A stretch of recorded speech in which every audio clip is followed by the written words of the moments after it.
Bismillahirrahmanirrahim. Assalamualaikum warahmatullahi wabarakatuh. Halo everyone. Perkenalkan, nama saya Andre Maulana, NPM 2111010197. Di sini saya ingin mengumpulkan tugas dari dosen Miss Era Octaviana, MPD. Yang pertama, saya ingin menjelaskan sejarah perkembangan bahasa Indonesia. Bahasa Indonesia merupakan bahasa yang digunakan oleh masyarakat dalam berinteraksi kepada sesama. Bahasa Indonesia adalah bahasa resmi yang diajarkan di sekolah-sekolah dan digunakan untuk disiarkan di media elektronik dan digital. Bahasa Indonesia juga memiliki sejarah perkembangan. Dalam makalah ini pun akan dijelaskan bagaimana terjadinya perkembangan sejarah bahasa Indonesia. Nah, jadi di sini kita harus tahu apa itu bahasa Indonesia, bagaimana proses pengesahan bahasa Indonesia, peristiwa penting dalam sejarah perkembangan bahasa Indonesia itu apa saja. Jadi kita harus mengetahui satu-satunya secara detail. Dan bahasa Indonesia juga adalah bahasa kebanggaan warga negara Tanah Ibu Pertiwi yang menjadi bahasa resmi dan bahasa persatuan Republik Indonesia. Bahasa Indonesia sangat menarik jika diulas lebih mendalam karena bahasa Indonesia merupakan bahasa utama masyarakat Indonesia di atas bahasa-bahasa daerah masing-masingnya. Dan istilah bahasa Indonesia itu sendiri baru muncul menjelang lahirnya Sumpah Pemuda 28 Oktober 1928. Pada tanggal 28 Oktober 1928, berbagai organisasi pemuda berikrar menjunjung tinggi bahasa persatuan bahasa Indonesia. Bahasa Indonesia yang kini dipakai sebagai bahasa resmi di Indonesia berasal dari bahasa Melayu. Perkembangan bahasa Indonesia menjadi bahasa Indonesia tidak terjadi dalam waktu yang singkat, tetapi mengalami proses pertumbuhan secara perlahan dengan perjuangan yang sangat keras. Penggunaan nama bahasa Indonesia untuk menyebutkan bahasa persatuan tentunya telah mengundang sejumlah pertanyaan.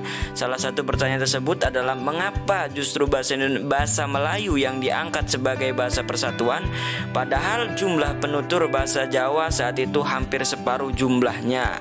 Mengapa bukan bahasa Jawa dan bahasa Sunda atau bahasa lainnya yang dijadikan bahasa nasional? Jadi ada 4 faktor teman-teman penyebab diangkatnya bahasa Melayu, yaitu bahasa Indonesia sebagai bahasa persatuan nasional.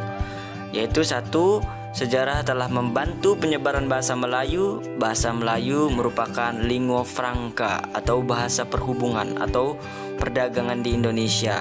Yang kedua, bahasa Melayu mempunyai sistem yang sangat sederhana, ditinjau dari segi fonologi, morfologi, dan sintaksis. Karena sistemnya yang sederhana itu, bahasa Melayu mudah dipelajari. Yang ketiga, suku bangsa Jawa dan Sunda secara sukarela menerima bahasa Indonesia sebagai bahasa nasional. Yang keempat, bahasa Melayu mempunyai kesanggupan untuk dipakai sebagai bahasa kebudayaan dalam arti luas, yang memungkinkannya berkembang menjadi bahasa yang sempurna, dalam arti dapat digunakan untuk merumuskan pendapat secara tepat dan mengutarakan perasaan secara jelas. Jadi kita masuk ke proses pengesahan bahasa Indonesia sebagai bahasa persatuan. Pada zaman penjajahan Belanda pada awal abad 20, pemerintah kolonial Belanda yaitu bersidang atau rapat Dewan Rakyat namanya Volksraad pada tanggal 16 Juni 1927. Muhammad Yamin mengusulkan bahasa Melayu sebagai bahasa nasional dalam pidatonya pada Kongres Nasional kedua. Bahasa Indonesia secara resmi diakui sebagai bahasa persatuan bangsa pada saat Sumpah Pemuda tersebut. Jadi bahasa Indonesia ini telah diresmikan pada tanggal 28 Oktober 1928. Berdasarkan beberapa prasasti yang ditemukan, yaitu ini bukti-bukti prasastinya guys. Kedudukan Bukit Brangka di Palembang ya guys pada 683 Masehi. Telaga Batu Palembang pada tahun 1935 Masehi dan Talang Tuo di Palembang 684 Masehi. Perkembangan berjalan dengan sangat cepat sehingga pada waktu kemerdekaan Indonesia diproklamasikan pada tanggal 17 Agustus 1945, bahasa Indonesia telah siap menerima kedudukan sebagai bahasa negara seperti yang tercantum dalam Undang-Undang Dasar 1945. Demikian sejarah dan peristiwa penting bagaimana perjalanan bahasa Indonesia terjadi. Banyak poin-poin yang dapat diambil dari sejarah perkembangan bahasa Indonesia. Jadi poin-poinnya yaitu guys, bahasa Indonesia berasal dari bahasa Melayu. Bahasa Melayu adalah lingua franca atau bahasa penghubung antara pulau dan pedagang yang sudah bisa berkomunikasi dengan bahasa Melayu. Yaitu peran pemuda dalam perkembangan sejarah bahasa Indonesia juga tidak bisa dipisahkan dari poin penting dalam perjalanannya. Dan yang terakhir, bahasa Indonesia lahir pada tanggal 28 Oktober 1928. Pada saat itu para pemuda dari berbagai pelosok Nusantara berkumpul dalam suatu rapat dan berikrar bertumpah darah yang satu tanah Indonesia, berbangsa yang satu bangsa Indonesia, menjunjung bahasa persatuan bahasa Indonesia. Sekarang kita masuk ke materi yang kedua, yaitu kalimat efektif. Apa sih yang dinamakan kalimat efektif itu? Kalimat efektif adalah kalimat yang dapat mengungkapkan gagasan, pemakaiannya secara tepat dan dapat dipahami oleh pendengar atau pembaca secara tepat. Kalau gagasan yang disampaikan sudah tepat, pendengar atau pembaca dapat memahami pikiran tersebut dengan mudah, jelas, dan lengkap seperti apa yang dimaksudkan oleh penulis atau pembicaranya. Secara umum, kalimat harus disusun berdasarkan kaidah sebagai berikut. Yang pertama, penggunaan objek ganda. Yang kedua, penggunaan kata yang sudah dijamak, unsur-unsur yang ada dalam sebuah kalimat, aturan ejaan yang berlaku, cara-cara memilih kata atau diksi ya guys. Ini ciri-ciri kalimat efektif guys. Jadi yang pertama, kesepadanan struktur, keparalelan, ketegasan, kehematan kata, kecermatan, kepaduan, dan terakhir kelogisan guys. Kita masuk ke syarat kalimat efektif, yaitu yang pertama tidak ambigu, yang kedua tidak boros kata, susunannya sistematis, sudah sesuai dengan EYD ya guys tentunya guys. Jadi cukup singkat dan jelas padat. Ini struktur kalimat efektif guys. Jadi kita harus menggunakan S tambah P tambah O tambah K, jadi SPOK gitu guys. S itu apa guys? S itu subjek, P nya itu apa guys? P itu predikat, dan O nya itu objek, K nya itu keterangan. Jadi cukup jelas guys ya. Apabila kita ingin menggunakan struktur kalimat efektif, yaitu menggunakan SPOK. Inilah rumus-rumusnya guys.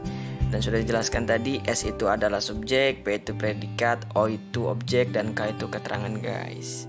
Dan yang terakhir yaitu materi tentang karya ilmiah. Apa itu karya ilmiah? Jadi pengertian karya ilmiah dulu guys, kita masuk guys. Karya ilmiah itu jadi merupakan sebuah pemikiran seorang ilmuwan yang melakukan perpustakaan atau kepustakaan, mengumpulkan pengalaman, penelitian, dan didapat dari pengetahuan orang sebelumnya dengan tujuan mengembangkan ilmu pengetahuan, teknologi, dan seni. Karya tentu disusun dan berdasarkan fakta, tidak bersifat emosional, dan disusun secara sistematis, ilmiah, logis, dan komprehensif. Logis berarti fakta, keterangan, dan informasi, memiliki argumentasi yang dapat diterima oleh akal intelektual. Sistematis artinya tulisan didapatkan berdasarkan urutan yang bertahap guys. Lalu tujuan karya ilmiah adalah sebagai wujud menyampaikan ide atau gagasan pada kalangan tertentu. Jenis karya ilmiah ini biasanya seperti artikel yang sering dimuat dalam media massa. Untuk memenuhi suatu tugas dalam menyelesaikan studi, kita dapat melihat pada penulisan skripsi, tesis, maupun disertasi. Karya ilmiah juga bertujuan sebagai diskusi terhadap ide atau gagasan dalam pertemuan ilmiah seperti seminar atau sejenisnya. Selain itu juga karya ilmiah juga bertujuan untuk perlombaan. Dalam berbagai lembaga kita sering melihat lomba karya tulis ilmiah yang biasa dilakukan setiap tahun, melatih untuk menuangkan ide dan hasil penelitian dalam suatu karya tulis yang metodologis dan sistematis, menjadi wahana transformasi pengetahuan antara sekolah dan masyarakat atau di universitas ya guys. Karakteristik karya ilmiah dalam pembahasan masalah merujuk pada teori sebagai landasan berpikir. Lugas, tidak emosional, bermakna tunggal, tidak menimbulkan interpretasi lain. Logis, disusun berdasarkan urutan yang konsisten. Efektif, ringkas dan padat.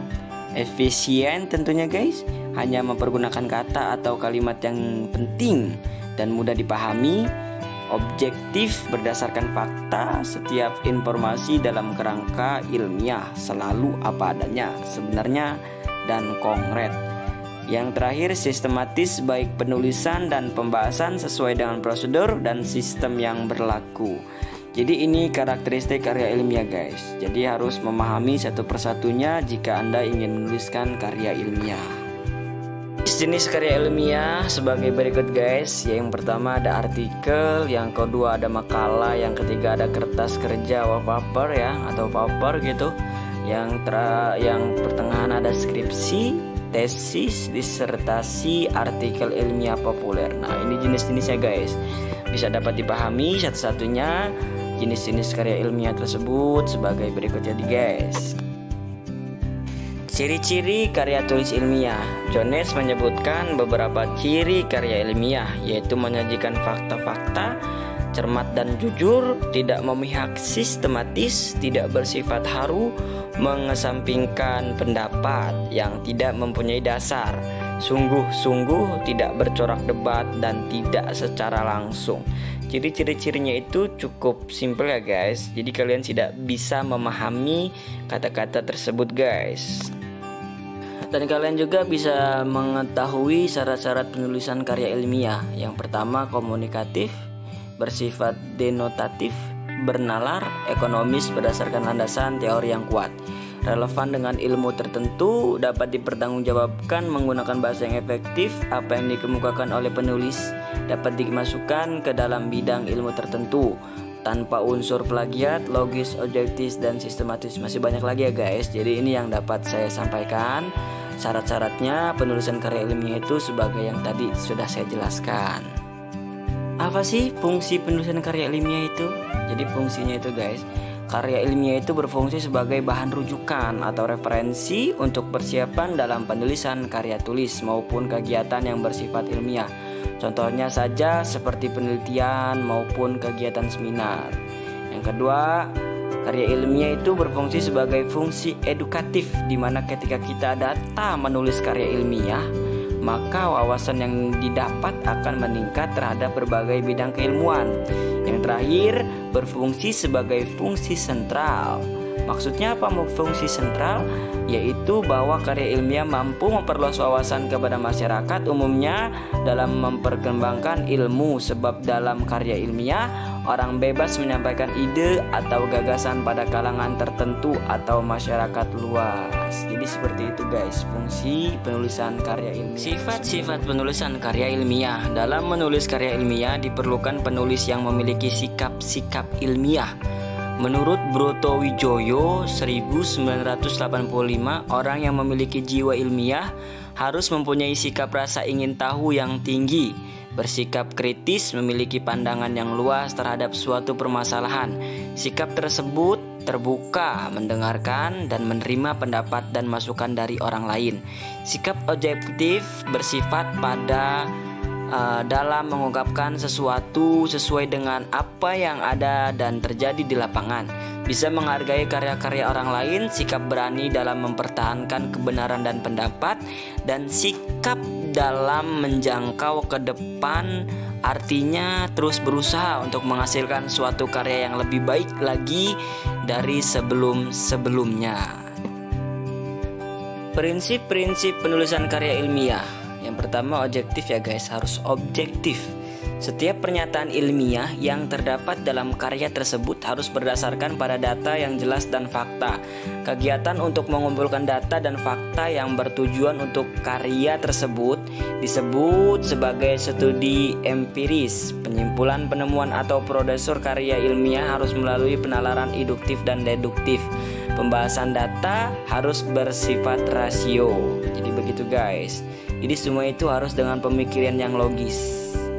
Lanjut memasuki slide penggunaan bahasa baku dalam penulisan karya tulis ilmiah. Sifat kemantapan pada dasarnya, kemantapan pada penulisan karya ilmiah bersifat dinamis, artinya diwujudkan melalui kaidah, aturan, tata bahasa yang bersifat tetap atau tidak berubah-ubah. Tata bahasa baku juga bisa bersifat dinamis, ini artinya tata bahasa bisa sewaktu-waktu berubah sesuai dengan kemajuan zaman. Kedua yaitu sifat kecendikiaan. Sifat kecendikiaan merupakan sifat kedua dalam tata bahasa penulisan karya tulis ilmiah.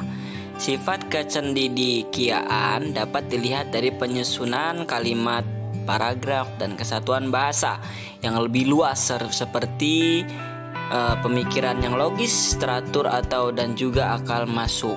Ketiga yaitu sifat penyeragaman. Dalam tata bahasa baku dalam penulisan karya tulis ilmiah memiliki sifat penyeragaman, artinya bahwa ada kaidah-kaidah bahasa yang bersifat tetap berlaku, sama atau resmi dalam setiap kepentingan formal dan dapat dipahami oleh bahasa baku lainnya. Tapi karya ilmiah yang bagus itu seperti apa sih, dan yang baik itu seperti apa? Jadi aktual ya guys, suatu kejadian atau data penelitian harus benar-benar terjadi dan bisa dikatakan sedang 26 Agus Protomo Andi Widodo MPD hangat-hangatnya menjadi pembicaraan, dengan kata lain data bersifat baru dan berasal dari bidang atau dunia dari lingkungan kehidupan yang akrab dengan peneliti atau penulis, dan memiliki arti penting baik bagi penulisnya sendiri atau bahkan bagi orang lain. Bisa dikatakan juga memiliki nilai tambah untuk dirinya sendiri. Tahapan umum penulisan karya ilmiah itu sebagai itu guys, ada tahapan persiapan, tahapan penulisan, dan ada tahapan penyuntingan. Tahapan penyuntingan yaitu tahapan ini dilakukan setelah proses penulisan dianggap selesai. Jadi seperti itu guys, tinggal dipahami dan disimak, semoga mengerti.